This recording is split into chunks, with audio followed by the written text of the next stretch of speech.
acredito demais que esse nosso encontro aqui e será sempre muito mais do que eu abordar um assunto na forma de uma palestra, mas muito mais um encontro de vibrações para que seja feito um movimento espiritual, um trabalho profundo que tenha alcance dentro de cada um de nós. Para isso, a minha melhor preparação é me fazer um canal, né, e ser um canal bem fiel, para que todas as palavras que saiam, né, venham de uma fonte limpa e tenham força, né? Não sejam apenas palavras coerentes, se a gente falar em assunto coerente, não sejam palavras que sejam, enfim, bonitas, né, no sentido de uma boa linguagem, um raciocínio inteligente, mas que sejam profundamente palavras vivas. E só para falar essa história de palavras, tem aqui uma citação que é muito interessante. Veja que isso não é preocupação só minha. Eu, na verdade, estou espelhando preocupações de muita gente que teve condição de ensinar porque tinha um fator fundamental. Eu gostaria muito de falar sobre esse fator fundamental hoje, sem que isso seja o tema principal, a humildade verdadeira, né? Vejam só que interessante. Eu tenho um livro aqui do Martin Buber, ou Buber, né? Mas é Buber, que é um grande filósofo, que é conhecido dentro de uma área até bastante, para quem tem judaísmo, é bem conhecido, mas o Buber vai muito além disso. Ele é um dos grandes filósofos que houve aqui no século XX. E ele tem uma coletânea chamada Histórias do Rabi. Eu já li para vocês uma coisa sobre isso. E queria ler uma passagenzinha pequena para começar a nossa conversa. Num encontro, no Shabat, ele pregava para uma congregação muito numerosa. E num certo dia ele declarou, o Rabi Nihal, deve-se ouvir minhas palavras. E logo acrescentou, não estou dizendo ouvir minhas palavras, as pessoas. Eu estou dizendo, deve-se ouvir minhas palavras. E eu incluo a mim mesmo. Eu também devo ouvir as minhas palavras.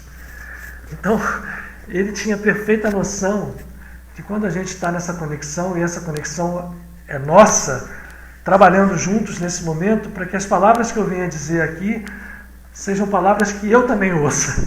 Ou seja, é um aprendizado conjunto. Essa é a proposta desse nosso encontro. Tem sido a nossa proposta lá na Casa de Padre Pio, quando a gente fez os trabalhos presenciais por tantos anos. Continua sendo essa a proposta e que hoje também seja isso. Eu queria muito começar hoje falando, voltando a falar do momento que a gente está vivendo. Né? Nós todos já estamos vivendo um ano diferente, já há 4 meses, né? Desde março, abril, maio, junho, julho já vai pela metade, praticamente 4 meses, mas com o horizonte apontando para que esse ano todo vai ser um ano todo diferente. E esse desafio nos fazia, a um mínimo olhar, não precisávamos de um olhar mais profundo, que nós vimos que o caminho que a humanidade estava construindo e tem construído até agora, né, no ano 2020 da Era Comum do século XXI, né, no século XXI, era um caminho triste, porque o que nós vimos era uma humanidade completamente desbalanceada, dissociada, com diferenças brutais no nível, né, econômico, com diferenças brutais no nível social, com diferenças brutais no nível educacional. E essa era uma doença coletiva. E a pandemia vinha, eu dizia naquele vídeo, naquele momento, como uma profunda oportunidade para que nós pudéssemos parar para olhar.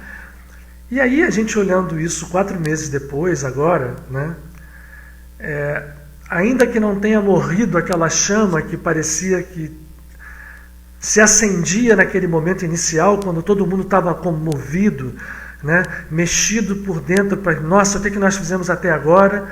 Estamos num momento em que uns precisam dos outros, vai haver uma mexida na sociedade, com muita gente não conseguindo nem se manter financeiramente, então ajuda dessa, daquela outra maneira. Mas havia também um chamado para que nós olhássemos para dentro, para que pudéssemos enxergar que até então o homem tinha se conduzido ainda, e aí eu vou me valer agora de uma comparação com uma escritura, me valendo do código que essa escritura traz, né? Eu tenho repetido aqui tantas vezes que todas as escrituras sagradas são escrituras que nos falam não de conceitos religiosos, não de conceitos que estão divorciados de qualquer conexão com a realidade humana, não nos falam de conceitos dogmáticos, mas todas as escrituras têm códigos profundos que lá no fundo mostram que todas elas são unas e elas transcendem todas as escrituras às religiões formais que se estruturaram a partir delas. Ou seja, o que Jesus viveu, para dar um exemplo, porque eu vou falar da escritura ligada ao judaísmo e ao cristianismo, o que viveram todos os grandes avatares que passaram por essa escritura e que gerou uma religião ou várias religiões a partir daí, não tem a ver no código profundo com nenhuma religião, tem a ver com espiritualidade. Assim também Krishna, o que viveu Krishna e toda a história à volta dele com os Kurus e os Pandus, não tem a ver com as religiões que vieram após, né, com o brahmanismo que veio após.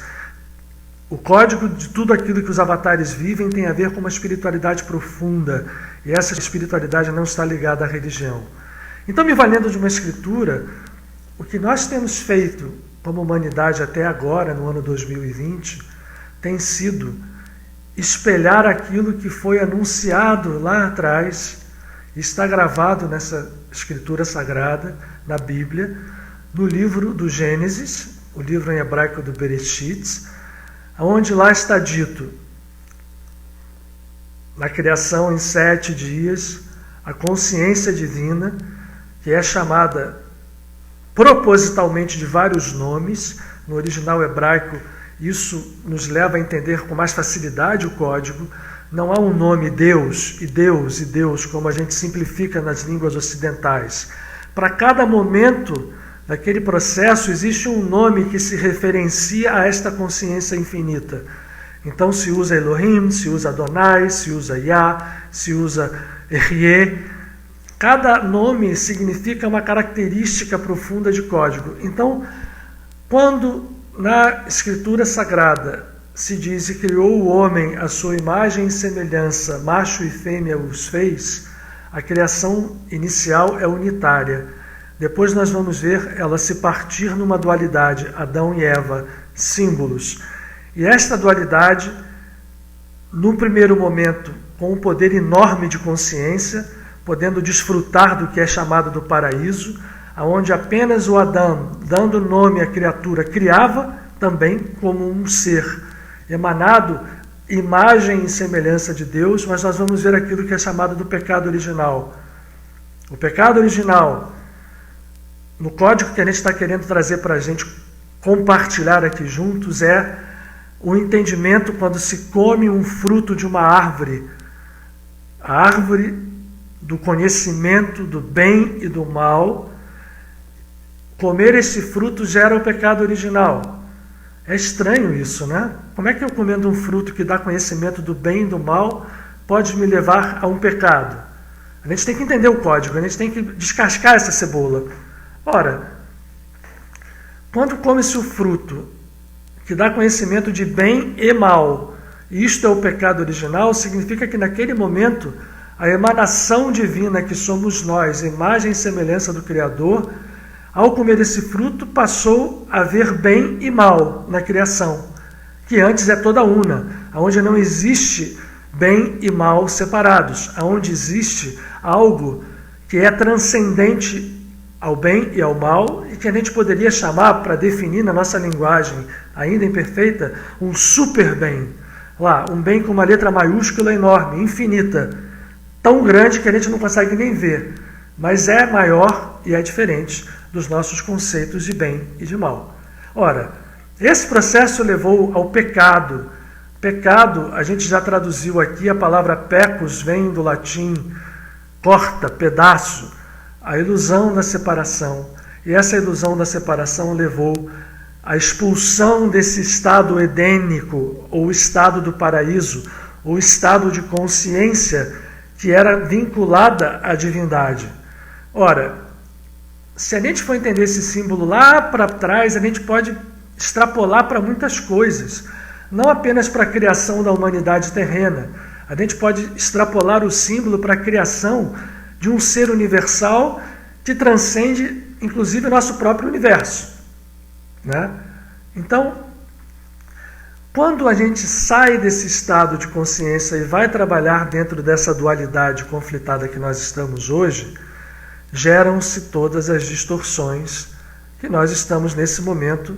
Eu estou voltando aqui agora ao ano 2020, no século XXI, entendendo que é uma humanidade que continua ainda refletindo num símbolo muito profundo aquele estado lá inicial onde Adão e Eva, símbolos de todos nós, de aspectos do nosso ego, pecaram, ou seja, se separaram da conexão divina e passaram a ser deuses menores, porque nós todos somos imagem e semelhança da consciência infinita que nos criou e, portanto, temos um potencial de criar semelhante a ele. Semelhante não é igual, mas semelhante pode ser quase igual.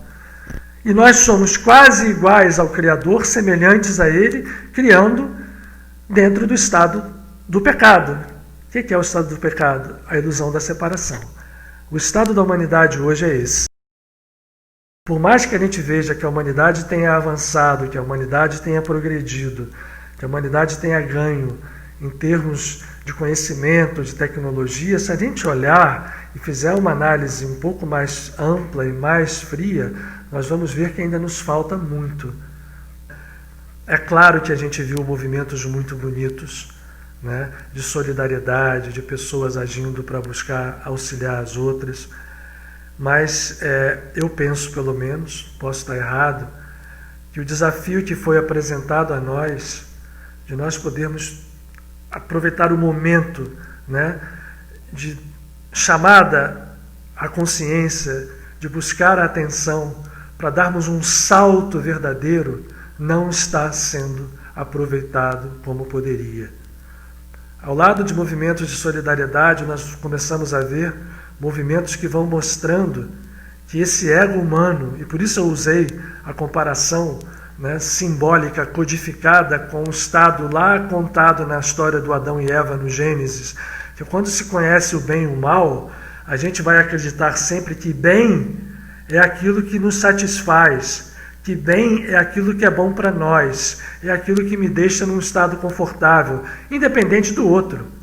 E quase sempre a gente aponta que mal é aquilo que o outro faz, né? Eu estou simplificando a linguagem, mas o fato é que tudo que a humanidade hoje construiu ao longo desses séculos, nesses 2020 anos, só para falar desse tempo, não vamos nem falar para trás, desde que veio ao mundo a figura daquele mestre ali, mas antes dele já havia uma vasta quantidade de mensagens, de informação, de ensinamentos que falavam a mesma coisa. A humanidade tem construído algo muito desbalanceado, ainda baseado nessa duplicidade do bem e do mal, e a gente vê hoje uma sociedade que talvez nunca tenha sido tão desigual na sua amplitude, né? A gente vê uma tecnologia hoje disponível para muito poucos e beneficiando a muito poucos, e uma vasta quantidade de seres humanos e da natureza e de animais sendo desprezados, colocados na marginalidade. E esses movimentos da pandemia que poderiam ter trazido reflexões sérias e profundas, o que eu vejo, e eu volto a repetir, eu posso estar até errado, eu acho que os nossos movimentos de solidariedade tudo foram mais superficiais do que profundos. Não estou querendo julgar, quem sou eu para julgar a intenção das pessoas. É claro que são bem-vindos, são para nós um ânimo, ou dizer assim, bom, tem gente fazendo e muita gente fazendo muita coisa. Mas a gente já vê que, além de terem aparecido também as nossas sombras, né, aparecendo coisas que mostraram claramente o estado consciencial da humanidade, apareceu também com muita clareza que a maioria das pessoas está esperando que a coisa passe para que tudo volte a ser como dantes no quartel de Abrantes. Até porque as pessoas que têm maior condição social, né, melhor condição de se postarem nesse momento de pandemia, têm mais recursos para ficarem em casa sem ganhar dinheiro, para poderem se distanciar socialmente, para poderem cumprir quarentenas, se proteger, essas pessoas vão passar por aí, vai chegar uma vacina, e se elas não entenderam a mensagem, vão tender a continuar tudo como era antes. Aquelas pessoas que estão sofrendo mais hoje são aquelas pessoas que não tinham condição nenhuma de poder fazer face a isso sem uma ajuda, né? E a ajuda que chega, a gente vê como ela é pontual, como ela é picada, como ela depende de pessoas. Então é um processo que nos mostra, infelizmente, que nesses 4 meses a gente não tem aprendido como poderia ter aprendido. A humanidade não aprendeu e nós não fizemos mergulhos verdadeiros dentro de nós mesmos. Bom, eu começo dizendo isso para a gente constatar um quadro. Ok, mas era só isso que eu queria dizer? Não. É lógico que se nós estamos conversando aqui juntos para fazer esse trabalho que nós estamos fazendo juntos, e temos feito juntos ao longo desses encontros aqui, por mais que as pessoas acreditem que se possa voltar, vamos lá, vamos dar um exemplo, os poderosos do mundo, né, que têm o poder financeiro, que têm tudo nas mãos, que podem voltar, que continuam com os seus recursos meio intocados, acham que pode voltar tudo a ser como antes. Mas não vai ser não. Não vai ser não. Porque nós, humanidade, não estamos aqui por acaso, não estamos ao sabor pura e simplesmente das nossas resoluções. É claro que tudo que acontece hoje é fruto da resolução da humanidade como coletividade, e para nós que acreditamos em vidas diversas, a gente imagina que nós não estamos vivendo só essa vida, a gente vem vivendo vidas sucessivas. Então, tudo que está acontecendo agora, nós tivemos, sim, algum tipo de colaboração no passado para poder estar hoje o quadro que está. Então, o que eu estou querendo dizer para vocês é que nós fizemos um movimento para acontecer o que está acontecendo agora, não é um castigo divino, mas este processo, ele se conecta com todo um estado vibratório no cosmos do qual nós fazemos parte e que se reflete sobre nós e irá continuar a se refletir obedecendo às energias que nós estamos emanando nesse exato momento, nos nossos pensamentos, nas nossas ações, nas nossas emoções, como coletividade humana, para construir o que vem pela frente. E o que vem pela frente, gente, não será como antes. Hoje, o poder financeiro que existe no mundo, o número de recursos, eu já disse isso aqui, se fosse a humanidade, se ela se visse como uma coletividade, o poder financeiro que existe na mão das pessoas não seria só, como se vocês veem em Jornal Nacional, né? Não estou querendo condenar o que se faz, né? Mas o pessoal fala assim, eu doei tantas máscaras, doei tantas cestas, construí isso, aquilo, uma empresa fez aquilo, estou ajudando. Se nós tivéssemos uma consciência maior, o dinheiro hoje que circula dentro do mercado financeiro mundial, uma pequena parte dele teria servido para suportar toda a comunidade humana que ficou excluída pelo processo da pandemia, né? Sem poder trabalhar, sem ter acesso. Essas ajudas que são feitas pelo governo, se houvesse uma soma de esforços entre Estado e indivíduos, porque se nós entendermos a coletividade humana como algo único, e o Estado não está separado da coletividade, ele é apenas uma expressão da coletividade, e, portanto, a coletividade poderia agir em conjunto, uma pequena parte dos recursos financeiros que circulam no mundo hoje teria suportado toda esta facção, essa fração da humanidade que ficou à margem, que ficou marginalizada, e poderia suportar não apenas dando dinheiro para mantê-las por 1, 2, 3, 4 meses, poderia ter suportado para reconstruir todo um processo da estrutura econômica mundial. Aí vocês podem dizer, gente, isso é utopia, né? Isso podia acontecer, mas não acontece. É lógico, não acontece, porque nós continuamos a ser ainda a mesma humanidade de sempre.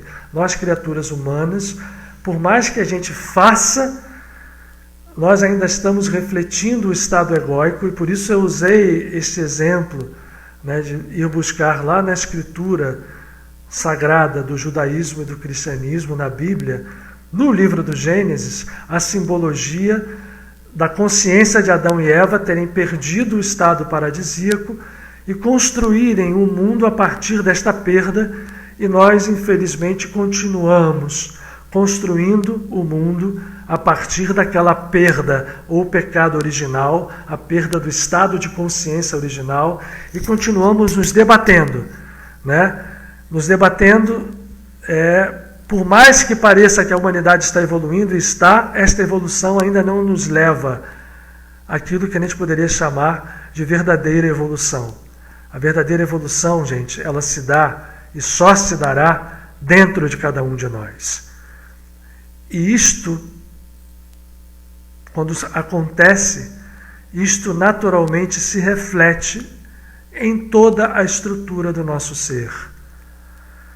Portanto, não há modificação nenhuma que nós possamos fazer lá fora, ou fora de nós, ou aparentemente fora de nós, que não tenha partido para ser real, para não ser falsa, de um movimento interior. Vejam bem, gente, eu não estou querendo dizer que a gente vá para dentro da gente, se isole do mundo e fique lá apenas meditando, ainda que quem faça isso de maneira consciente, entendendo a força, tem um valor. Como também tem o valor aquela pessoa que age, ajudando os outros, fazendo os seus movimentos externos. Mas o que eu estou querendo dizer aqui, propor para a nossa reflexão, é um movimento que unifica essas duas aparentemente diversas pessoas. A pessoa que vai fazer um movimento interior e vai se isolar do mundo, vai ser um monge, vai fazer o seu trabalho, que tem valor sim, é um tipo de ação, é um tipo de obra. A obra mental, a obra com as forças invisíveis é uma obra. E a pessoa que faz a obra física, que se atira no mundo para ajudar as pessoas, para fazer qualquer tipo de ajuda, seja uma ajuda ostensiva, caridade, dar dinheiro, dar comida, daquilo, ou seja uma ajuda pela palavra, conversando, enfim, ajudando o seu médico, por exemplo, que ajuda sem cobrar, e por aí vai. Essas duas pessoas podem ser uma só. Quando nós entendermos isso, e entendermos que o movimento da espiritualidade verdadeiro, ele é uno, mas ele tem uma ordem. E esta ordem, para que as coisas aconteçam em profunda harmonia, esta ordem tem que começar lá dentro de nós.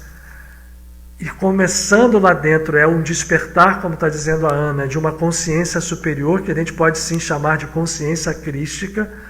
Quando esse estado de despertar acontece, esta criatura humana, seja qualquer um dos 7 bilhões encarnados que vivam nesse planeta, sejam qualquer um dos outros tantos bilhões de desencarnados que também vivem nesse planeta, apesar de invisíveis temporariamente para nós que estamos aqui, quando este processo de despertar se dá, esta criatura unificada vai, e agora eu vou chamar com uma palavra, dando o seu sentido real, vai santificar-se em todos os seus ângulos, em todos os seus aspectos, o que significa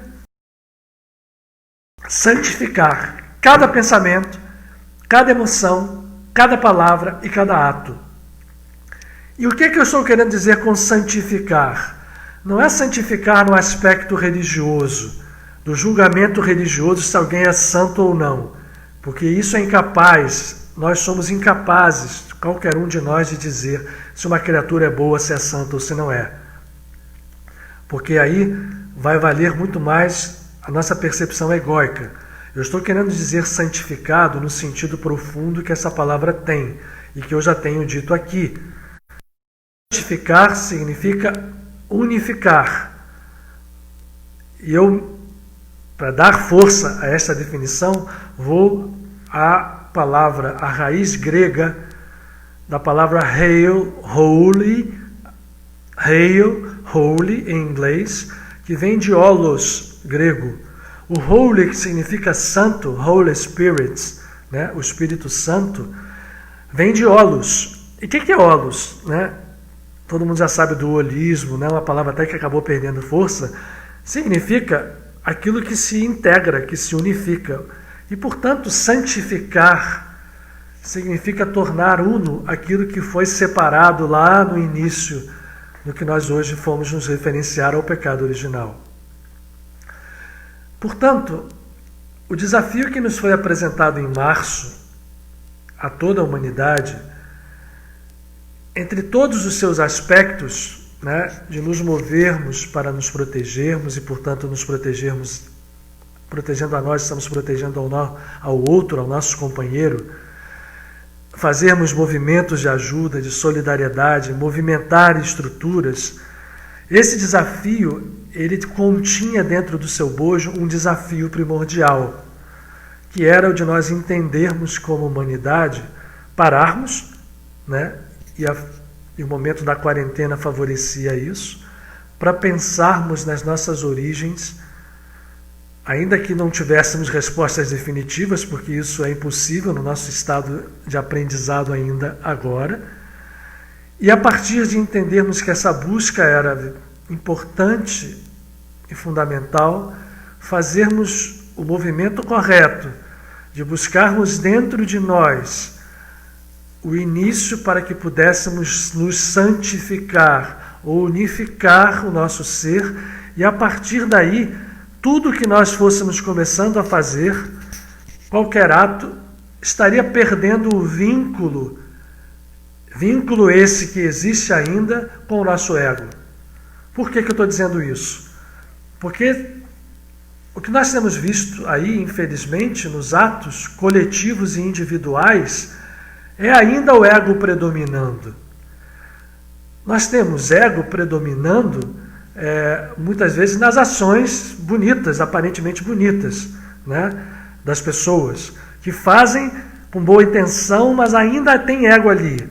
Nós temos ego muito mais claramente predominando naquelas pessoas que se aproveitam para ganhar mais dinheiro, para roubar mais os outros, né? É um absurdo tão grande, mas está aí, a gente está vendo. O ego predominante para aquelas pessoas que conflitam para dizer: eu estou certo, você está errado. A minha visão disso é a sua errada, você é um idiota porque você está promovendo, por exemplo, a quarentena, o isolamento social. Não, você que fala disso.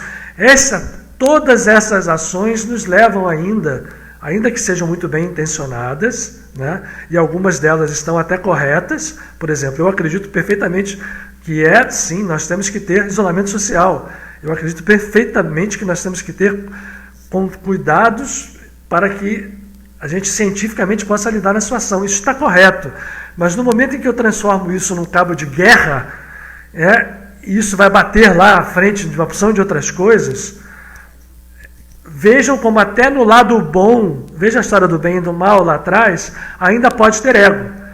Eu posso sair de repente daqui e vou me meter numa comunidade para poder servir como médico. Eu sou médico, né? Eu me inscrevo aqui na Medicina Sem Fronteiras e vou lá para dentro para batalhar como médico. Eu posso ter as melhores das intenções dentro de mim e estou fazendo um ato absolutamente bom. Mas se lá dentro de mim eu saio do dia estafante que eu tive e disse assim: como eu sou bom, olha o que eu fiz de coisa boa, né? Eu sou um médico maravilhoso, que eu estou aqui ajudando as pessoas sem cobrar nada. Nós ainda estamos partidos, eu ainda estarei partido, eu ainda estarei sob o ego. Por mais que esse ato, eu vou repetir aqui, gente, seja louvável, Vejam como é sutil esse processo e como é sutil o movimento que nos leva à verdadeira espiritualidade. Não estou querendo dizer aqui, eu estou repetindo isso porque às vezes a gente é mal entendido, não estou querendo dizer que não se faça atos de bondade, não estou querendo dizer que a gente não faça movimentos exteriores. Eu estou preconizando um entendimento nesse momento de desafio vibratório que nós estamos tendo como humanidade inteira, que era possível, talvez fosse um sonho, né, mais do que a possibilidade, era sim possível que nós pudéssemos fazer mergulhos mais profundos e encontrar a espiritualidade como fundamento da vida, muito além das religiões. Porque as religiões cumprem o seu papel, mas as religiões, como elas estão organizadas, todas elas, sem nenhuma exceção, as religiões exteriores são ainda muito ego. A começar por cada uma delas se achar a dona da verdade, né?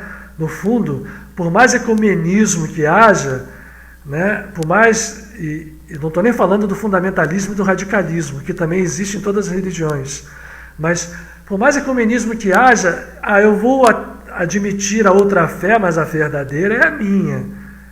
Então, o movimento da espiritualidade, ele não só transcende a estrutura religiosa enquanto visão de transcendência da consciência humana, ele transcende não apenas a visão religiosa da transcendência, porque cada religião vê de um jeito, né? Os católicos acham que não tem reencarnação, acham que tem céu e inferno, os muçulmanos acham que tem juízo final, também os judeus, os hindus acham que tem reencarnação, mas o karma para eles é algo muito pesado, os espíritas acham que tem reencarnação, mas também vem, enfim, cada religião tem estruturas vinculadas ao ego que vão fazendo com que a espiritualidade, na sua visão transcendente, fique, vamos dizer, confusa. Espiritualidade é diferente de religião. Então, quando eu enxergo a espiritualidade, no sentido desta unificação de propósitos, eu faço com que a transcendência que a espiritualidade nos leva e que foi tomada pelas religiões, a transcendência não seja conflitante com o que nós vivemos nesse mundo que a gente chama de mundo material, com o mundo das ações, com o mundo dos fatos, com o mundo que nos toca os sentidos. A espiritualidade verdadeira, ela santifica, ela unifica. Por isso é que eu falei do movimento que deve ser feito começando por dentro. Porque quando eu começo esse movimento por dentro, eu fico mais defendido contra as armadilhas do ego, de me achar melhor do que o outro, de me achar mais certo do que o outro, de me achar mais bonzinho do que o outro. Quando eu faço esse movimento real lá de dentro, a espiritualidade nos leva à unificação. E aí eu vou unificar a transcendência com a existência, com o fato que aparentemente para nós é esse mundo exterior, que como ele aparentemente é tão chocante, tão ostensivo com os nossos sentidos e com as nossas vidas, ele está aparentemente separado do mundo espiritual. E aí as religiões apanharam a transcendência, que caracteriza, um dos aspectos da espiritualidade, e trouxeram a transcendência para um lado que aparentemente a afasta da existência.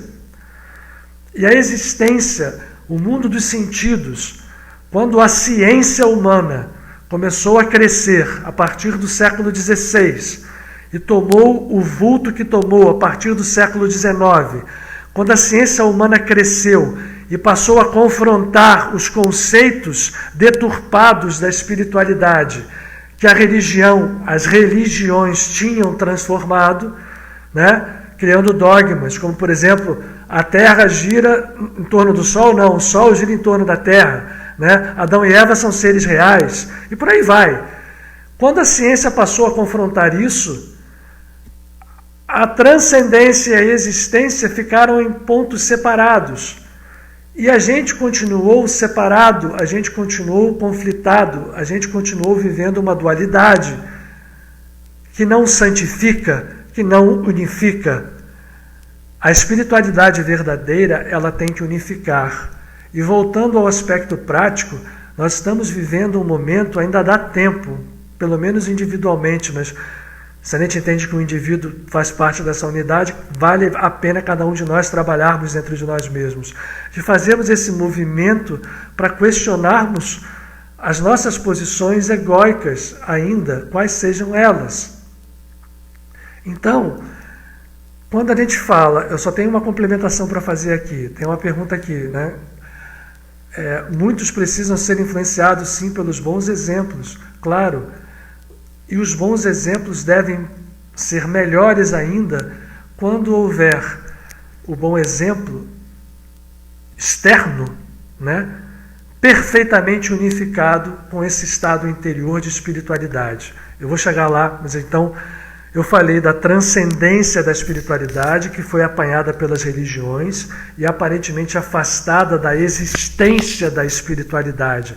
É como se fosse a raiz, né, de uma árvore, os seus ramos, e aquele ramo ali da transcendência, né, ficou achando que a existência era alguma coisa separada dela. A existência que eu quero dizer é o mundo físico, é o mundo dos sentidos. Só que há uma coisa chamada de imanência. A imanência, gente, para mim, é a chave que nos leva a entendermos a espiritualidade de um modo mais profundo. Porque quando eu entendo que a consciência criadora, ela emanou a criação de um modo completamente ainda desconhecido para a nossa visão mental, para a nossa visão consciencial, mas emanou a criação infinita do modo como ela fez, toda a existência desta consciência transcendente, que podemos chamar de Deus, de Criador, de Eterno, de Pai, de Mãe, Ele é tudo isso e mais alguma coisa, Ele é indefinível. Esta transcendência, ela se refletiu na imanência, ou não está lá no livro do Gênesis, e o Eterno criou o homem, macho e fêmea, a sua semelhança e imagem o fez, a sua imagem e semelhança o fez. E, portanto, sem entender a imanência e sem perceber a transcendência como uma só coisa, que eu estou chamando aqui de espírito, de espiritualidade, a humanidade não irá avançar de maneira perfeita. Vocês querem ver um exemplo? Vamos falar da ciência. E nós estamos vendo hoje a ciência cumprindo um belo papel, né? Mostrando com clareza como ela pode colaborar na busca da vacina, das suas orientações, que as pessoas com clareza de entendimento devem seguir. Mas, ao mesmo tempo, esta ciência oficial está se portando de uma forma egóica, brutal, quando ela vem excluir, por exemplo, outros ramos de ciência que já estão aí há muito tempo, prontos para nos ajudar. Eu estou falando, vamos falar só em medicina. A medicina oficial, que é fantástica, eu sempre digo, eu sou criado dentro dessa medicina, eu sou intensivista, eu fiz medicina interna. Eu tenho essa escola médica, mas hoje a minha mente está aberta para uma medicina que a gente pode chamar de vibracional, de quântica, que engloba homeopatia, que engloba outros ramos de entendimento, que é a ciência. Só que a ciência oficial, ela cumpre um papel hoje em separar a existência da transcendência e não liga para nada que transcende a uma visão mecânica da realidade, a uma visão dos sentidos, né? Se eu não consigo enxergar, se eu não consigo provar materialmente, não é verdade. Quando a gente já sabe que matéria não existe, desde que o Einstein veio a esse mundo, a própria mecânica quântica, ela nos leva hoje a um paradoxo enorme. Ela mostrou que o mundo não é nada do que parece, mas ainda hoje se fala dentro do campo da ciência que não admite a transcendência, né? Porque isso é palavrão para a ciência oficial. A transcendência está no campo da religião, e a religião só fala besteira porque ela acredita naquelas escrituras de Adão e Eva, de fantasia, disso ou daquilo. Ela não esquece ela esquece a existência como algo que poderia ser unido à transcendência, e isto cria um conflito, e aí o que acontece? A ciência passa a agir da mesma forma como a igreja agiu no passado. Isso aqui não é ciência. E hoje a gente sabe que é ciência. A mecânica quântica gerou um paradoxo. Hoje a gente sabe que o mundo é quântico, só que a ciência oficial continua se portando com o mundo como se ele fosse newtoniano, como se a matéria tivesse realmente conceito, existisse, como se ela tivesse massa, como se tivesse tudo, e como se isso não fosse apenas um aspecto do fundamento da energia universal. Mas não é disso que eu estou querendo falar. O que eu estou querendo dizer agora aqui é que nós temos hoje um desafio de entender que se nós não buscarmos a espiritualidade que unifica a transcendência com a existência, nós estaremos nos enganando. Então, quando nós entendemos isso e quando a gente faz o nosso movimento pessoal buscando lá no fundo a nossa santificação, eu estou dando a palavra santificação um conceito e uma significação de que santificar é unificar, santificar é tornar integrado o que está separado, no sentido de holy, que é santo em inglês, está referenciado a holos, que é unificado em grego, e que virou santo, porque é isso. O que é santo é o que é uno, é o que é unificado, é o que é íntegro. Portanto, transcendência e existência não são de modo nenhum separados. Eles são unificados pela espiritualidade. Então, gente, a verdadeira espiritualidade, ela não está fora do mundo. Ela não está fora das nossas ações externas, porque a verdadeira espiritualidade, quando implantada dentro da nossa consciência, nos coliga, sim, com aquilo que nós chamamos o aspecto transcendente à nossa consciência atual. Tudo aquilo que nós não vemos, não sentimos, mas tudo aquilo que é, tudo aquilo que nos refere à nossa origem, ao Criador. A verdadeira espiritualidade nos leva ali sem nos tirar daqui. Ela não nos tira do mundo, mas ela nos transforma em seres que, estando no mundo, não estão cortados e presos sendo do mundo. Isso foi o que Jesus quis dizer, né? Estejam no mundo, mas não sejam do mundo. Porque quando eu sou do mundo, eu parti, eu entrei no pecado original. Mas eu também posso ter o pecado original na forma inversa. Aonde? Se eu me ligo a uma religião exterior e acho que só aquela minha religião é verdade, que acho que ela que é verdade, seja ela o que for, qualquer ismo. O nosso mundo hoje clama por uma integração onde a gente não vai, ou poderemos não mais, cair em estados ilusórios. De maneira que quando eu agir, quando diz o Michael ali, o agir e não agir, quando eu agir e quando eu não agir, nos dois momentos eu estarei fazendo um holomovimento, para não falar que eu estou agindo, para não confundir a ação com a não ação no sentido dual. Eu estou fazendo essa palavra, esse termo holomovimento, quem criou foi um físico inglês chamado, na verdade, vivendo nos Estados Unidos, né? Bohm. Esse físico, David Bohm, foi um dos grandes profetas da ciência. Ele entendeu que o mundo quântico nos coligava imediatamente à transcendência, coisa que a ciência oficial ainda hoje reprime, repulsa, repele. Então, quando eu estou falando que a espiritualidade nos leva a um movimento, que estejamos nós agindo exteriormente ou não agindo, nós estamos promovendo um holomovimento, e esse holomovimento está permanentemente acontecendo dentro do nosso ser. E é verdade. Vocês já conheceram um santo? Eu já estive perto de alguns, né? E vi, por exemplo, quando eu fui à Self-Realization Fellowship, eu conheci Swami Bhaktananda, um dos discípulos primeiros de Yogananda, um ser desperto no Cristo. Swami Bhaktananda não precisava falar com ninguém. Ele chegava perto e você sentia imediatamente, mesmo ele em silêncio, um movimento curador, um holomovimento. A consciência dele estava tocando a gente, estava emocionando a gente, certamente estava curando a gente.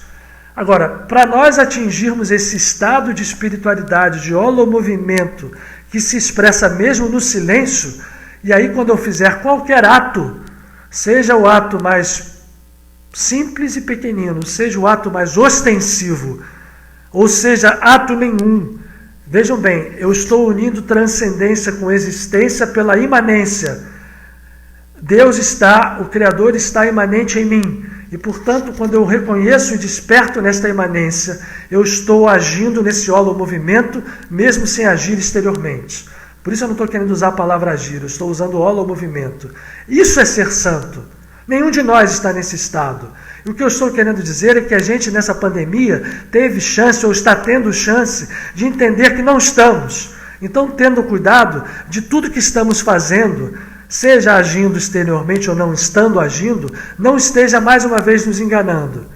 Né? Porque aqueles que estão agindo de uma forma, quer saber? Estou nem aí para o pobre, não estou nem aí para o cara que está ali, já estou bem aqui, que se dane. Estou só esperando isso tudo passar, a vacina chegou, vou continuar com o meu movimento, vou ganhar o meu dinheiro, a minha empresa continua, quem quebrou, quebrou. Esse está agindo de um jeito. E aqueles que estão agindo com boa vontade, que bom que estão fazendo isso, que bem que estão fazendo, ajudando os outros, se solidarizando. O médico deu exemplo, né? O médico que vai lá para agir para os outros, a pessoa que vai agir com qualquer tipo de caridade exterior, que nenhum... Aquele ali já está enganado. Nesse primeiro exemplo, esse ainda está dormindo. Mas aquele que está agindo, ou nós que estamos agindo, né, fazendo, eu, por exemplo, aqui, nesse momento aqui, eu poderia estar achando, poxa, eu estou fazendo um bem danado para todo mundo, mas eu li, vou ler de novo, do livro Histórias do Rabi, de Martin Buber, num sermão pregado perante numerosa comunidade, declarou certa vez o Rabi Michal: deve-se ouvir as minhas palavras. E logo acrescentou: eu não estou dizendo ouvir as minhas palavras, estou dizendo deve-se ouvir minhas palavras. E incluo nisso a mim mesmo. Eu também devo ouvir as minhas palavras. Então, gente, quando eu estou aqui, eu procuro me conscientizar que eu não estou ajudando ninguém. Eu estou ajudando como um canal.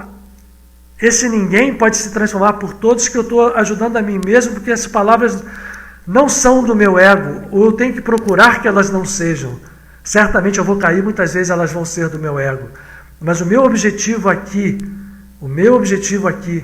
em estar junto com vocês todas essas lives, nessas quintas-feiras, não é ensinar nada a vocês, é aprender junto com vocês. E por isso eu usei essa história do Rabi. Deve-se ouvir as minhas palavras, a começar por mim mesmo, porque eu quero que elas não sejam minhas, não sejam do meu ego. Então, gente, o exemplo que a gente tem é de qualquer ação que nós venhamos a fazer nesse período, seja uma ação de aprendizado. Se a gente não pode, infelizmente, se a humanidade inteira não despertou, e milhões de pessoas passaram a fazer isso, né? O exemplo do Dalai Lama, o exemplo, né, de grandes mestres que ainda estão no mundo, outros que já passaram, a gente seguir, vamos despertar agora, vamos entender a espiritualidade como um todo. Religião, né? As religiões foram chamadas, as igrejas e os templos ficaram vazios. O chamado era, o grande templo é o templo que a gente tem, o grande santuário, o grande tabernáculo é aquele que a gente tem dentro da gente.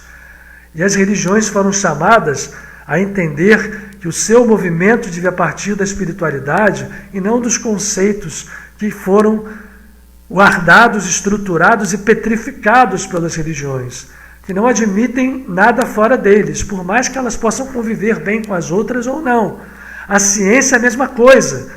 Essa ciência oficial, a gente está vendo aí gente chegar a fazer, não acredita em nada de homeopatia. Eu não estou querendo usar a homeopatia para caso agudo de Covid, mas a gente pode sim usar a homeopatia para aumentar a imunidade e aí ajudar numa prevenção que auxilia ao distanciamento social. Por que não? Por que não abrir o nosso coração para entender que tudo pode nos ensinar? Que tudo pode, ainda mais quando hoje a mecânica quântica já deixou claro lá atrás, no século XX, que no mundo não é o que parece, que o que a gente chama de realidade quântica é a fronteira entre o que a ciência chegou, e ela chegou a quase nada, entre a existência e a transcendência. Esta fronteira hoje está bagunçando e vai bagunçar mais. Quando a gente diz que nada será como antes, eu tenho fé que mesmo que a humanidade não tenha respondido, nós vamos ser obrigados a responder. Eu acredito muito que os movimentos globais vão continuar. Nós não vamos ter mais a vida como antes, não. Por mais que aquelas pessoas que não estão nem aí, que estão muito bem, estejam torcendo para tudo voltar ao normal e sair fazendo tudo como era.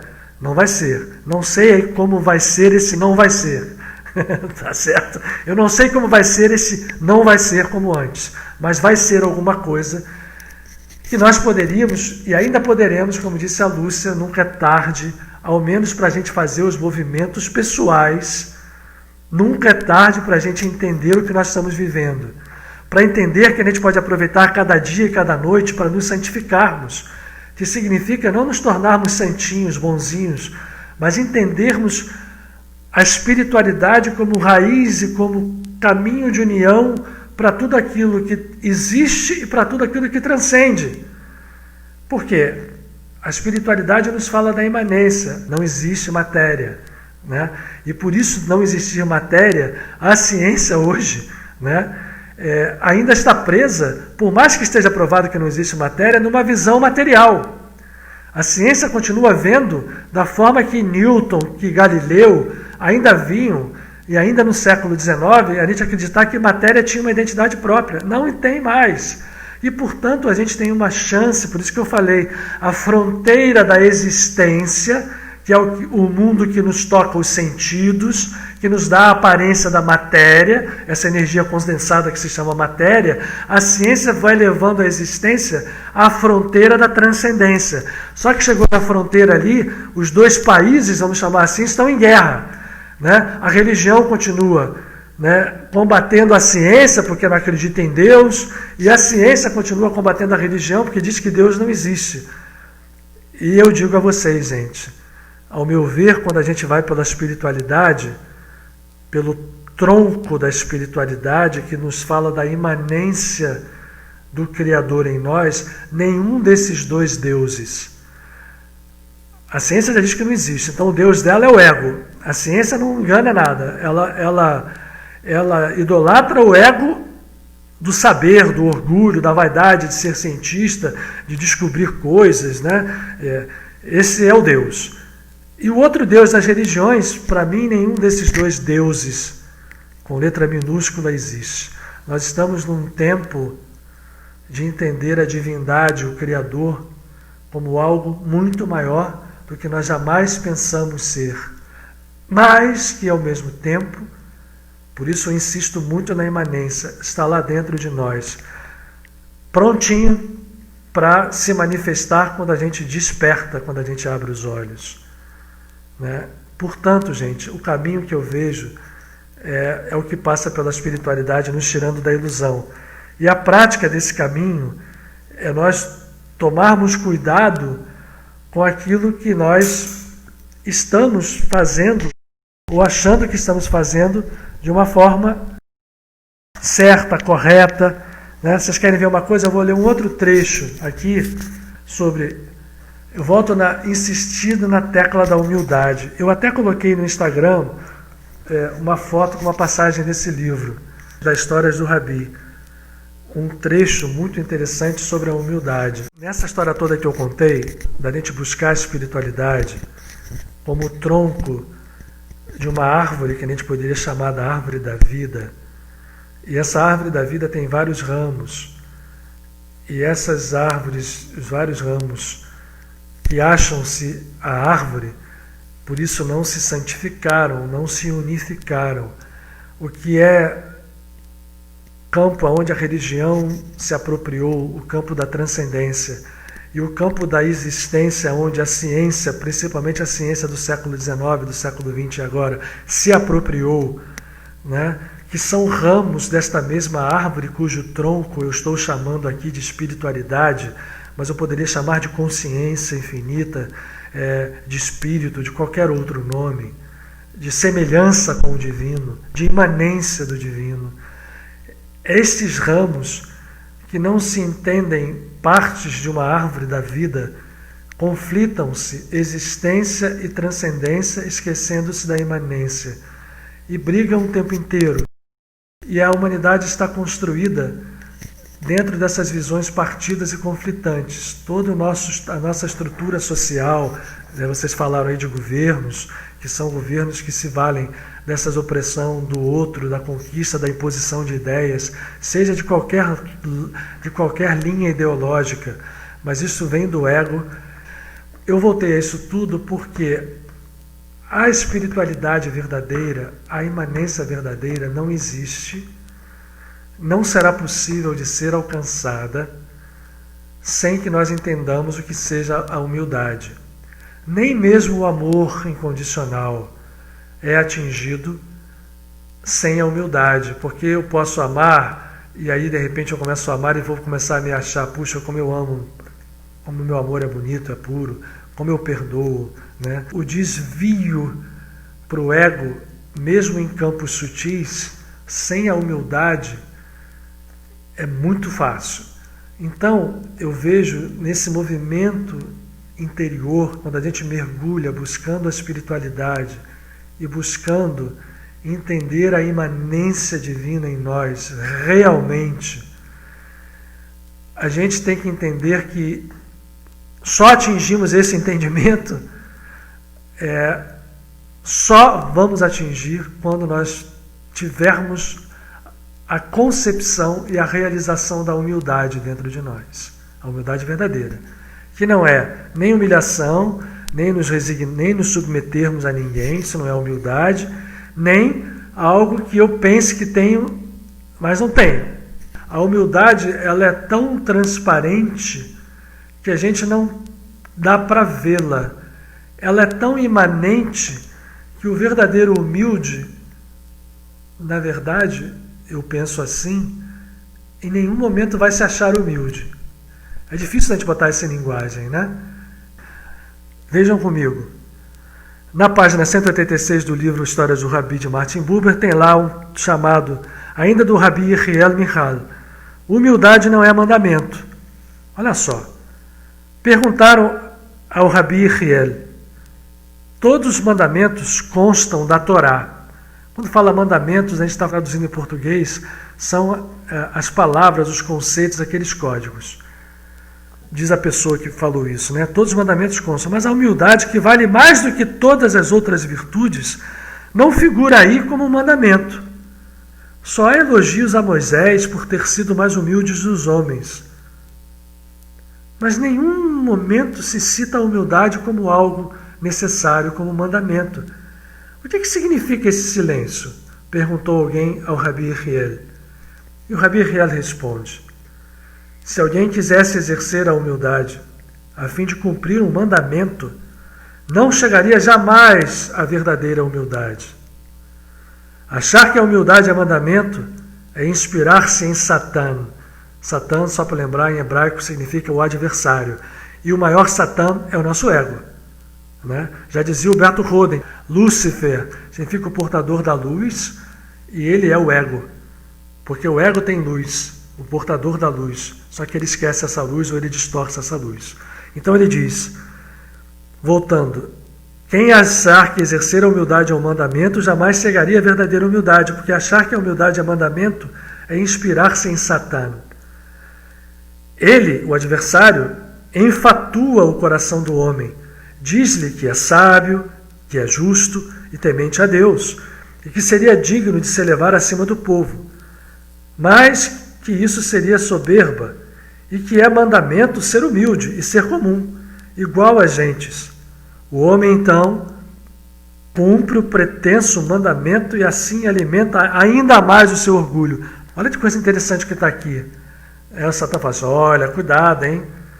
É justo, é fácil, mas você pode se elevar a ser digno do povo, mas você tem que ser humilde, né? Se você achar isso, você é orgulhoso. Aí a pessoa vai entrar naquilo que o Rocha Lima, jamais me esqueço, falava do orgulho espiritual. Olha como eu sou humilde. Esse é o maior dos orgulhos. Então, gente, eu falei que a humildade é uma coisa transparente que a gente não pode definir. Portanto, é melhor a gente sempre achar que a gente é orgulhoso, porque nós não estamos errando. Que a gente é vaidoso, a gente não está errando. Se a gente começasse a achar humilde, danou. Porque a verdadeira humildade, eu vou repetir, é o primeiro passo da escada que nos vai levar ao tronco que vai unificar e santificar a transcendência com a existência na nossa vida. Quando a gente entende isso, quando a gente se unifica, eu e o outro somos um. E isso não é conceito não, gente, isso é verdade. O que o outro faz está refletindo em mim. Seja de forma conflitante, porque eu vou ter vaidade, vou ter orgulho, vou ter inveja dessa pessoa, ou vou ter julgamento dessas pessoas, vou julgar, isso todo mundo faz, ou eu vou elogiar essa pessoa, mas o que o outro faz está refletindo em mim. É um conceito muito complexo, mas vamos tentar simplificar esse conceito. Se o outro está refletindo em mim, e tudo é uno, a gente tem que ter esse movimento dentro de nós mesmos como prioritário, para que no momento em que eu estou santificado, como eu dei o exemplo aqui daquele santo Swami Bhaktananda que eu conheci na selfie, a gente apenas ser, a gente já santificou o nosso existir, porque a nossa transcendência e a nossa existência se transformaram em uma coisa só. Então eu falando, eu em silêncio, eu agindo, eu não agindo, eu estou me holomovimentando, eu estou operando, né? Então, gente, para eu chegar a esse nível, eu tenho que trabalhar lá dentro de mim. E quando eu chego a esse nível, eu entendo que tudo é um. Quer ver um exemplo prático? Quando eu falo que eu vou rezar para um santo, e eu estou rezando, seja para Padre Pio, seja para Yogananda, de qualquer religião, vocês acreditam que este santo está representado apenas... É isso mesmo, a história do Fred Figner, que é verdade. Vocês acreditam que esse santo está representado apenas pela individualidade que tomou a personalidade desse santo? Vamos dar um exemplo. Padre Pio. Quando alguém reza para Padre Pio, é claro que um ser desse tem uma consciência desperta por muitos. Ele é transcendente, ele pode se bilocar, ele pode se translocar. Mas mais do que isso, quando o Padre Pio faz a unidade dele se expressar, a falange de Padre Pio, todos os espíritos que fazem parte desta raiz que Padre Pio atingiu pelo seu despertar, despertam também e podem agir usando até o nome. Sabe onde eu aprendi isso? Num livro muito legal do Chico. Não sei qual foi, que o autor é Humberto de Campos. Aonde Bezerra de Menezes, logo depois que ele tinha desencarnado, ele começou a ser chamado aqui, ali, aqui, acolá, e com pedidos absurdos de coisas materiais. Ele ficou muito deprimido espiritualmente, estava sentado lá num ambiente da espiritualidade pensando, mas vale a pena? E aí ele sente uma mão tocar o ombro e ele vê Antônio de Pádua. E Antônio leva Bezerra nas igrejas para ver o que as pessoas pediam para ele. E Antônio disse assim: Bezerra, se cerque de trabalhadores. Você é um ser que despertou. Você vai trazer para perto de você seres que vão despertar junto com vocês. Todos serão Bezerra e todos poderão agir como Bezerra fossem. E aí Humberto de Campos explica por que há tantos centros Bezerra de Menezes, onde vem o Bezerra. Vem o Bezerra. Vem a unidade, a unificação Bezerra. A falange de qualquer santo, a Teresa d'Ávila, o Padre Pio, o Francisco de Assis, Yogananda, vai estar sempre presente não só pela força consciencial que tem o espírito iniciador disso, a personalidade que naquele momento na Terra criou aquele canal vivo de divindade, como vai se espalhar por todos aqueles que vão agir unificados a ele. Portanto, gente, a santificação é ação em comunidade. Quando alguém age em nome de Deus, de verdade, de forma humilde, ele está agindo em nome da humanidade inteira. Só que nós não sabemos. Nós ainda estamos dormindo. Quando alguém desperta, esse alguém desperto já sabe que está agindo por todos os seus outros companheiros humanos. E quanto mais pessoas despertarem, mais isso vai estar sendo verdade. Eu estou usando isso como exemplo para nós trazermos para as nossas pequenas comunidades. Vamos falar da nossa família de Padre Pio. Quando nós entendermos, numa determinada família, que nós todos temos que ser, usando o exemplo do Bezerra, outros Padre Pios, e que cada ação nossa, seja em que campo for da nossa pequena comunidade, será representativa da ação de todos. Enquanto isso não for verdade, enquanto eu achar, eu, Luiz Augusto, que eu estou aqui fazendo uma palestra porque eu sei, porque eu sou mais, porque eu estou passando conhecimento para vocês, e não entender que eu sou o primeiro a ter que ouvir o que está sendo dito, porque não sou eu quem falo, mas algo maior do que eu procuro estar ligado para que fale por mim. Enquanto eu não entender isso, o que eu estou fazendo é ego. Enquanto alguém que trabalha no passe, enquanto alguém que trabalha na cura, enquanto alguém que trabalha na ação social, enquanto alguém que faz qualquer coisa na nossa comunidade, acreditar que está agindo por si mesmo e que ele faz mais, melhor, e que alguém faz menos ou pior, não estamos nos movimentando no sentido de comunidade verdadeira. Não estaremos podendo falar em nome, vou tirar aqui a minha cabeça, está aparecendo a imagem dele ali para vocês, de Padre Pio, e muito menos podemos estar falando em nome desse. Olhem que beleza isso aqui, novamente do mesmo livro, e novamente ainda dos Rabi Hiel, é um santo do século XVII, um santo racídico. A propósito das palavras do Rabi Hillel, curiosidade, eu falei aqui no Chico, Rabi Hillel, que em árabe é Eliu, é citado no livro do Humberto de Campos, Brasil, Coração do Mundo, Pátria do Evangelho, como o espírito que foi responsável por criar espiritualmente o país que nós conhecemos como Portugal. Portugal é um país especial, já falei isso na casa de Padre Pio. Então o Hillel, que é citado aqui, é esse mesmo grande rabino cabalista que é citado no livro do Chico, tá? Junto com Ismael. Bom, vamos lá. A propósito das palavras de Hillel, abre aspas, se eu não sou por mim, olha, é complexo, mas é bem legal. Se eu não sou por mim, quem será por mim? E se eu só por mim mesmo, se eu sou só por mim mesmo, o que sou eu? Vou repetir, gente. Abre aspas, Rabi Hillel. Se eu não sou por mim, quem será por mim? E se eu sou só por mim mesmo, o que sou eu? Comentou Rabi Michal. Abre aspas. Se eu não sou por mim, se eu não ajo só por mim, mas participo constantemente da comunidade, quem será por mim, entre aspas? Todo e qualquer quem da comunidade, então, será. Ou seja, qualquer membro da comunidade que haja em meu lugar, olha que bonito isso, gente, é como se eu próprio tivesse agido. Olha que barato isso, gente. Na hora que alguém entender que numa comunidade qualquer ação de alguém representa a ação de todos, o que está dito aqui, se eu não sou por mim, quem será por mim? Todo aquele que agir será por mim. E quando eu agir, estarei agindo por todos. Quando a gente entender isso, a gente começa a caminhar. Aí é o outro lado, a outra face da moeda.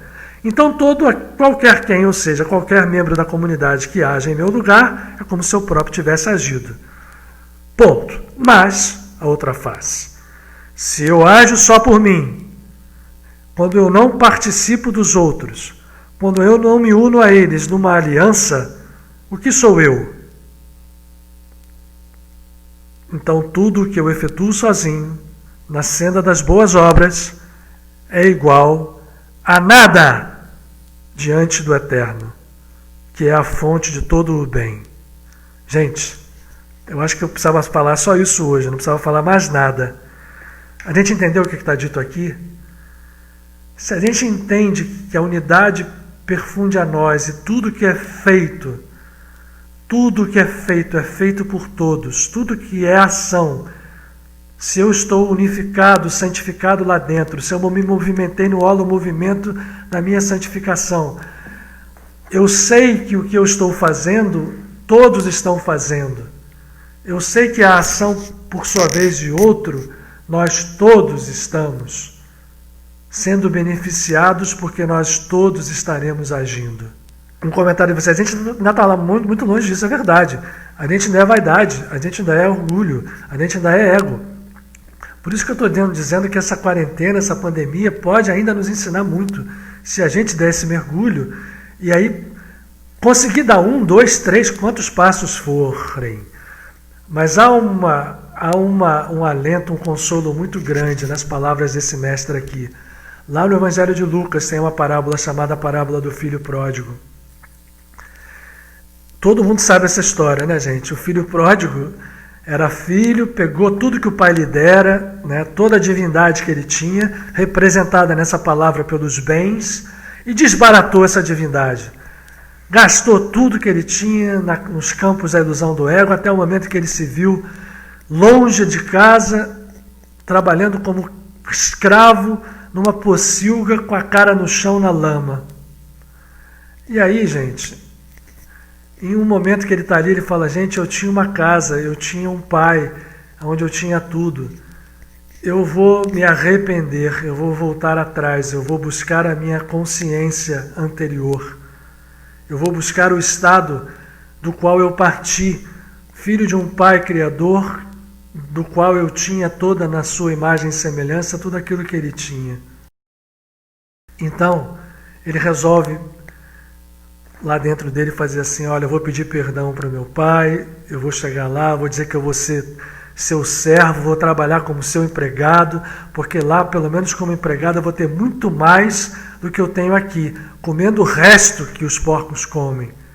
E resolve se arrepender. A palavra arrepender significa, ele se pôs de pé, primeiro movimento, e começou a fazer o caminho de volta. Eu estou falando isso porque assim, nós estamos longe, estamos sim.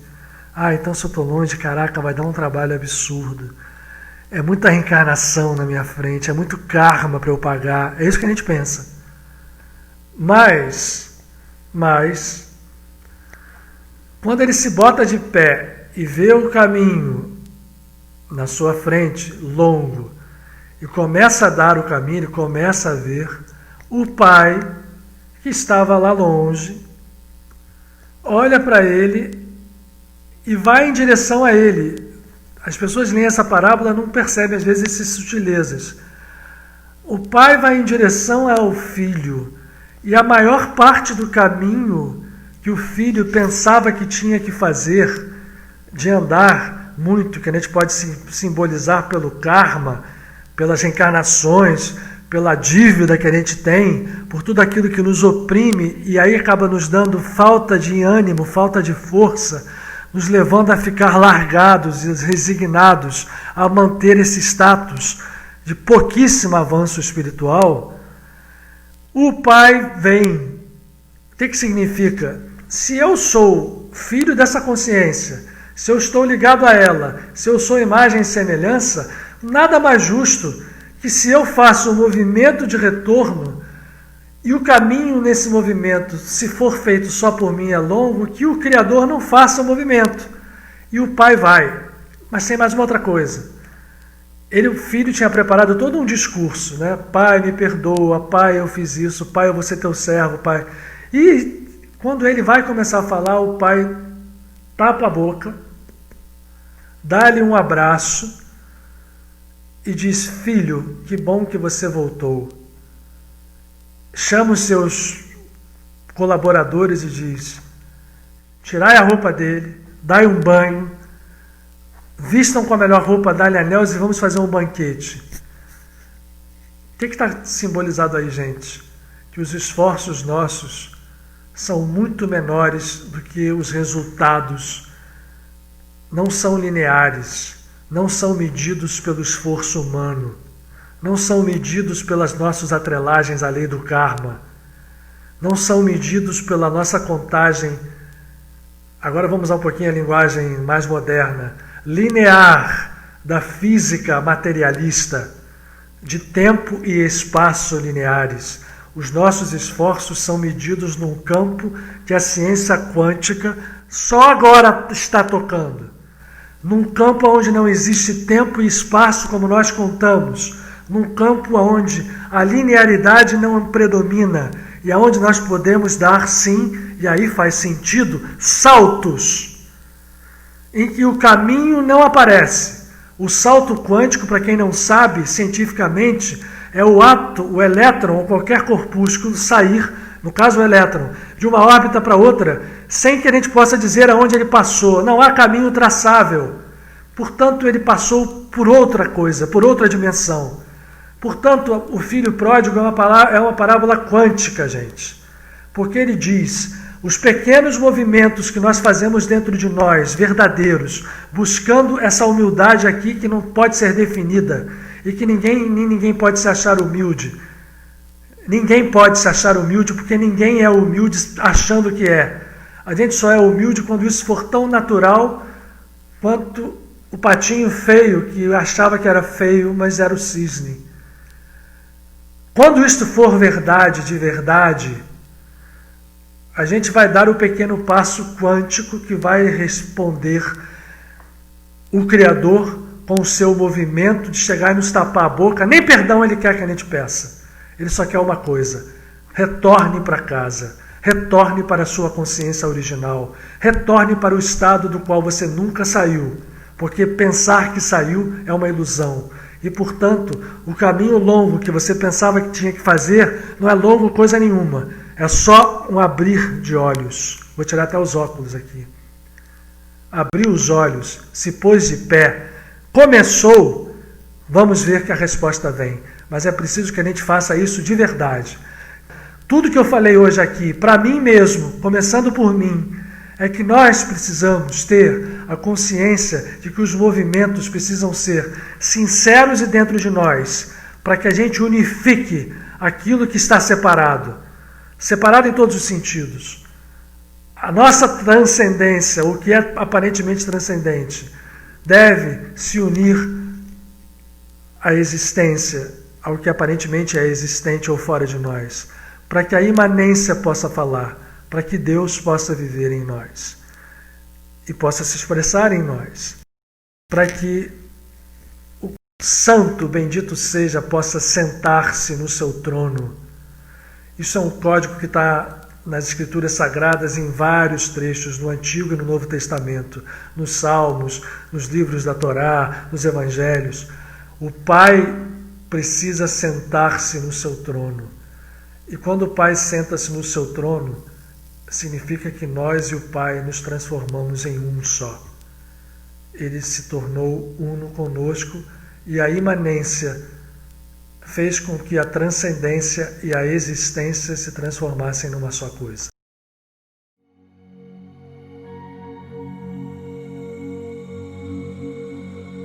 Hoje eu não vou fazer uma meditação, não, eu vou fazer uma oração só, gente, tá? Estão me pedindo aqui que eu faça uma oração junto com vocês. E é o que eu vou fazer, né? E é lógico que a oração e a meditação são muito parecidas. Então, são unas também, são faces da mesma moeda. Então, quando eu digo que eu vou fazer uma oração, é que hoje eu vou falar aqui. Eu vou tentar expressar a palavra por todos nós, para que a palavra, como caminho material, a porta do som e a porta da existência, essa palavra dita aqui, materialmente transmitida a vocês, ela possa atingir, pelo caminho dos nossos amigos espirituais, objetivos sagrados. Estamos vivendo dias tensos, mas dias tensos podem dar fonte a muita luz. E eu vou fazer então agora, nesse momento, e eu espero que todos nós juntos, e que as minhas palavras apenas expressem apenas, falando inclusive para o meu próprio ego, aquilo que os nossos amigos que aqui estão queiram expressar e que eu seja um canal o mais fidedigno possível. E aí eu convido nós todos agora a nos reunirmos para que essa oração possa ser feita por nós todos e que apenas a minha voz seja uma expressão da voz de todos nós, que por sua vez expressa o templo sagrado da nossa alma e o coração de cada um de nós. Vamos respirar profundamente. Vamos fazer isso por 3 vezes, para que o estado de oração possa manifestar na palavra a voz do silêncio. E de coração a coração, alma na alma, nós possamos criar uma grande chama e nos dirigirmos ao Criador, que é uma consciência tão além do nosso conhecimento, mas que ao mesmo tempo que é transcendente e além de tudo que podemos pensar e imaginar, se atinge pela humildade, e a nós, atingido pela santa humildade, que só conhecemos quando experimentamos e não quando definimos. A humildade é sabor, como quem saboreia um fruto, e só sabe o seu sabor quando saboreia, e por isso as palavras têm essa mesma raiz, saber e sabor. Esse Criador que só se atinge pela humildade, saboreada e viva, e quando assim saboreado, nos mostra que Ele vive dentro de nós. E se Ele não pode ser definido pela nossa consciência e pela nossa mente pequena, Ele pode ser vivido e saboreado na humildade, abrindo as nossas portas interiores para a chama viva que ali está, reside, e se oculta, jamais esteve apagada.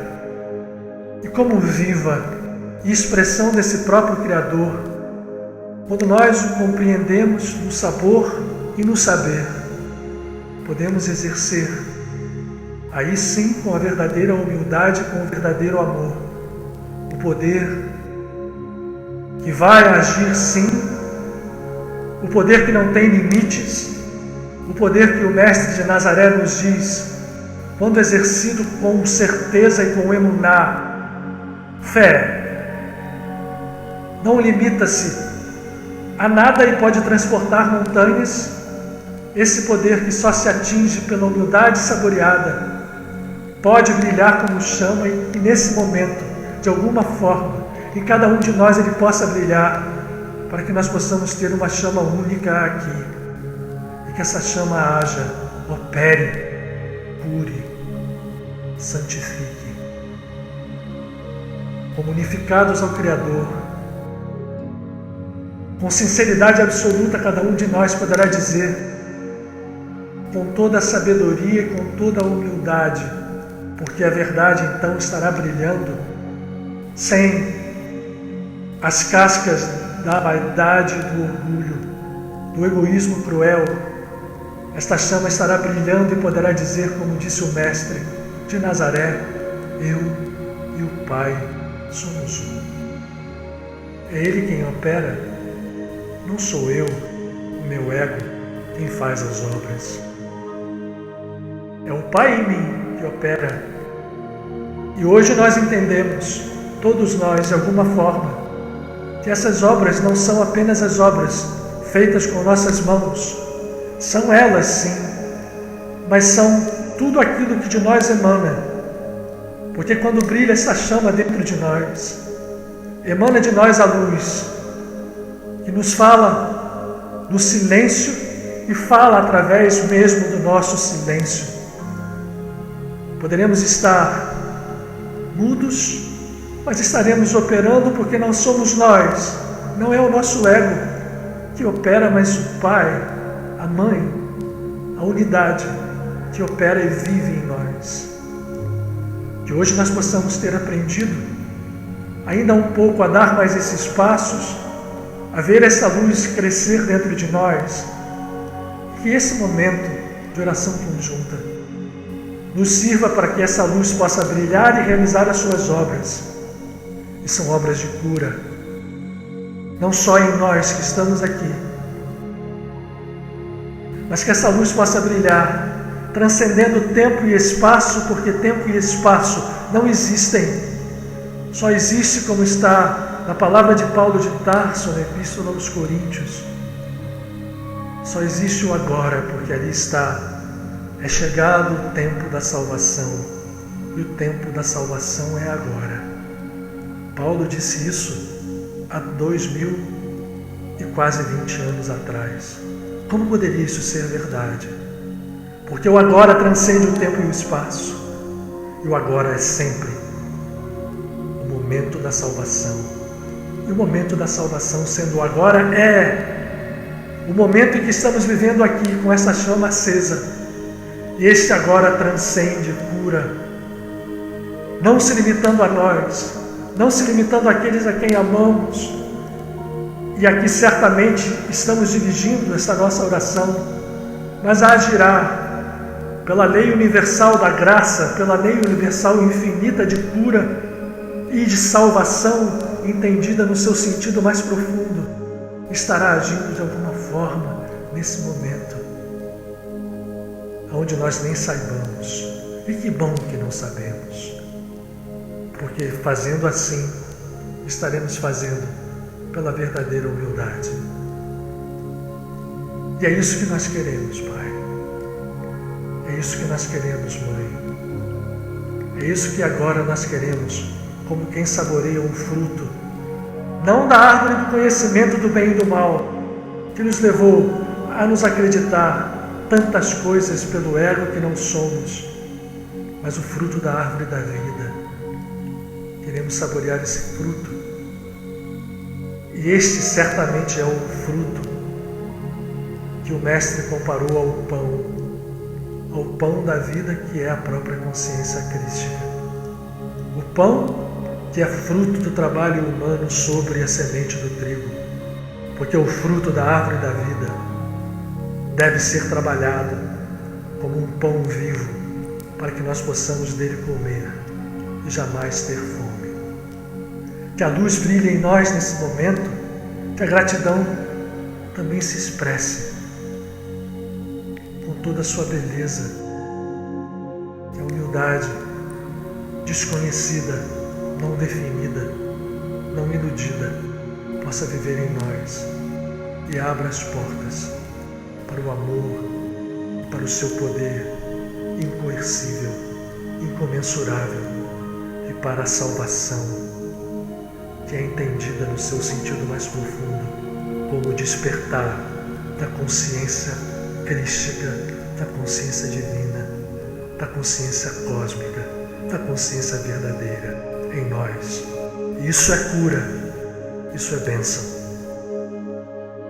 isso é suprimento, isso é luz, porque é paz.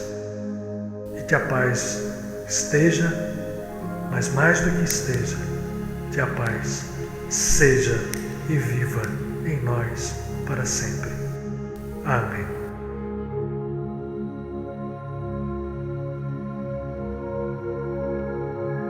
Que esta oração que nós fizemos em conjunto, ela não foi, como eu disse, ela não foi uma oração que eu fiz, ela foi uma oração que eu procurei canalizar e que eu também dela participei, porque ela foi feita por nós todos em conjunto.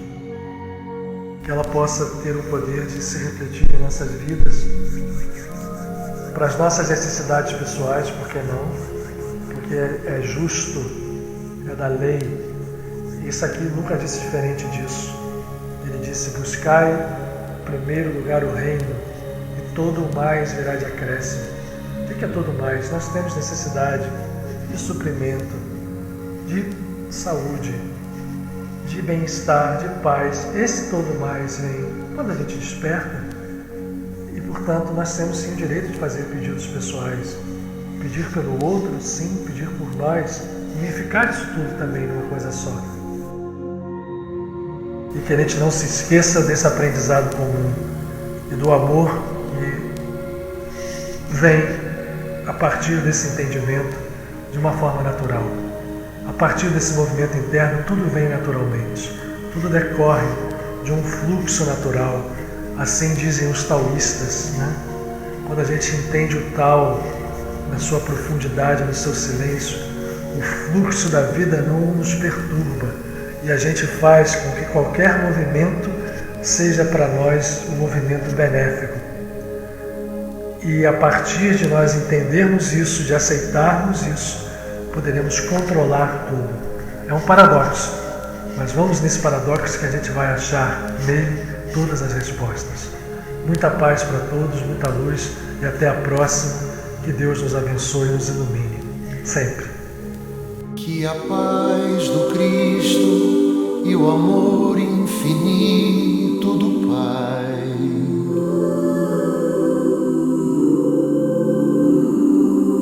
e a luz do Espírito Santo estejam em todos nós,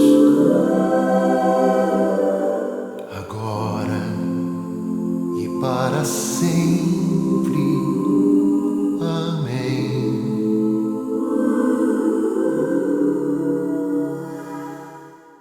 Agora e para sempre. Amém.